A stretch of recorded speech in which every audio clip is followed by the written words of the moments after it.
అందరికీ నమస్తే, నేను మీ భార్గవి. వెల్కమ్ బ్యాక్ టు అమ్మ చేతి వెంట. ఈరోజు వీడియోలో దసరా స్పెషల్గా మీకు ఒక టేస్టీ ప్రసాదం రెసిపీని షేర్ చేయాలనుకుంటున్నాను. పాయసం అనమాట. ఎప్పుడూ మనం ఇంట్లో చేసుకునే సేమియా పాయసం, సగ్గుబియ్యం పాయసం ఇలానే కాకుండా ఇలా శనగబెళ్ళ పాయసాన్ని ఒక్కసారి ట్రై చేయండి. ఇంట్లో వాళ్ళందరూ కూడా చాలా ఇష్టంగా తింటారు.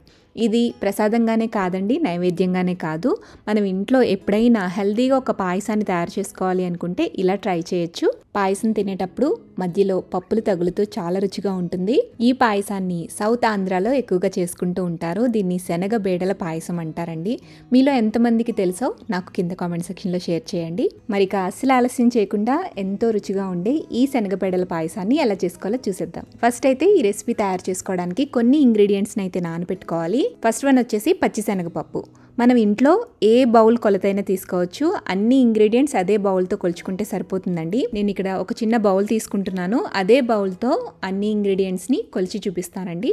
ఎగ్జాక్ట్గా అవే మెజర్మెంట్స్ తీసుకోండి.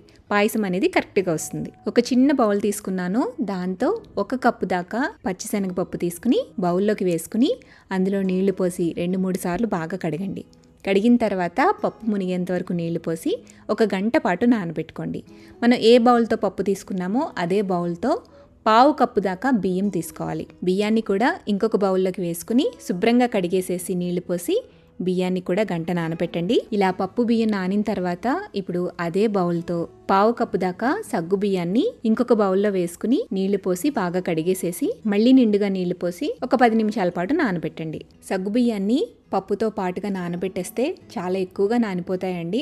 సో మీరు పాయసం చేసేటప్పుడు సగ్గుబియ్యం తగలకుండా అందులో డిజాల్వ్ అయిపోయి చిక్కగా అయిపోతుంది అనమాట. అందుకని సగ్గుబియ్యాన్ని ఎక్కువసేపు నానబెట్టద్దు. జస్ట్ 10 మినిట్స్ నానబెడితే సరిపోతుంది. ఇప్పుడు పాయసం చేసుకోవడానికి స్టవ్ మీద కడాయిని పెట్టుకోండి. అందులోకి మనం ఏ బౌల్ అయితే తీసుకున్నామో అదే కప్పుతో 8 కప్పుల దాకా నీళ్లు వేసుకోండి. నేను పప్పుని బియ్యాన్ని నానబెట్టిన వాటర్ని కూడా ఇందులోకే వేసి వాడేస్తున్నానండి. సో టోటల్గా 8 కప్స్ వేసుకోవాలన్నమాట. నీళ్లు పోసిన తర్వాత కొద్దిగా ఉప్పు వేయండి. ఒక 1/2 టీ స్పూన్ లేదా 1/2 టీ స్పూన్ దాకా ఉప్పు వేసుకుని ఈ నీళ్లు తెరలకాగనివ్వాలి.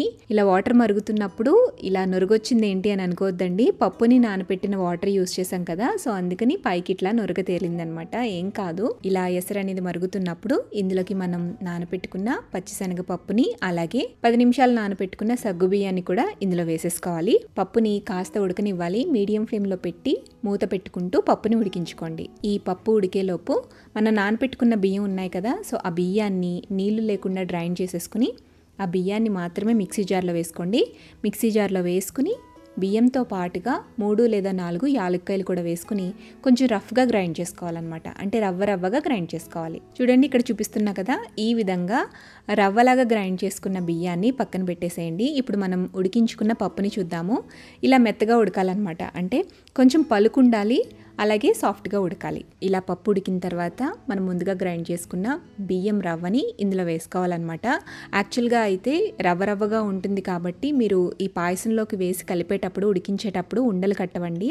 బట్ అడుగున కాస్త మనకి మెత్తగా గ్రైండ్ అయిపోతుంది. సో అలా మెత్తగా గ్రైండ్ అయిన పొడిని డైరెక్ట్ వేయకూడదు, కొంచెం నీళ్ళలోకి మిక్స్ చేసి వేయాలన్నమాట. అప్పుడు మీకు ఈ బియ్యం పిండి అనేది ఉండలు కట్టకుండా ఉంటుంది. సో మంటని తగ్గించేసేసి మనం గ్రైండ్ చేసుకున్న ఈ బియ్యం రవ్వ మొత్తాన్ని కూడా ఈ పాయసంలోకి వేసేసుకుని ఉండలు లేకుండా మిక్స్ చేసుకోండి. సన్నటి సెగ మీద ఉడికించాలండి. పాయసం మీకు చిక్కగా అనిపిస్తే కనుక కాస్త నీళ్లు వేసుకుని అడ్జస్ట్ చేసుకోవచ్చు. రవ్వ అనేది ఉడికిందో లేదో ఒకసారి చేత్తో చెక్ చేసుకోండి. పాయసం అనేది కాస్త చిక్కబడి రవ్వ ఉడికిన తర్వాత ఇందులోకి మనం బెల్లం వేసుకోవాలి.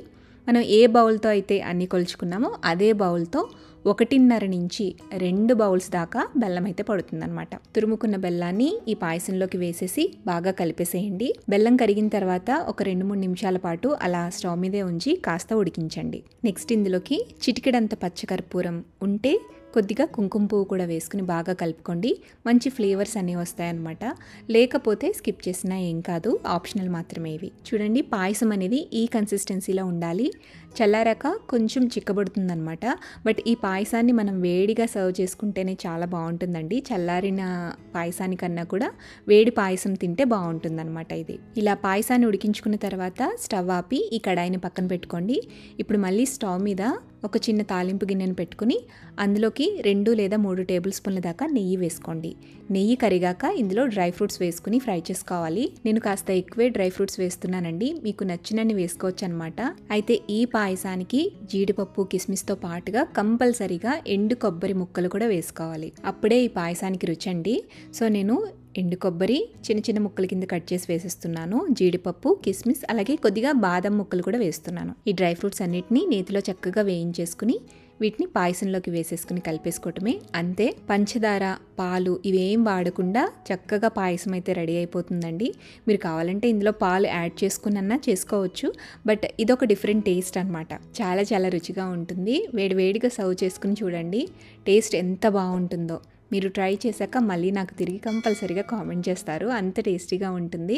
మరి ఈ శనగబెడల పాయసాన్ని మీరు కూడా ఇంట్లో తప్పకుండా ట్రై చేయండి. పండగ రోజు ట్రై చేసి మీ ఫీడ్బ్యాక్ని నాతో కింద కామెంట్ సెక్షన్లో షేర్ చేయండి.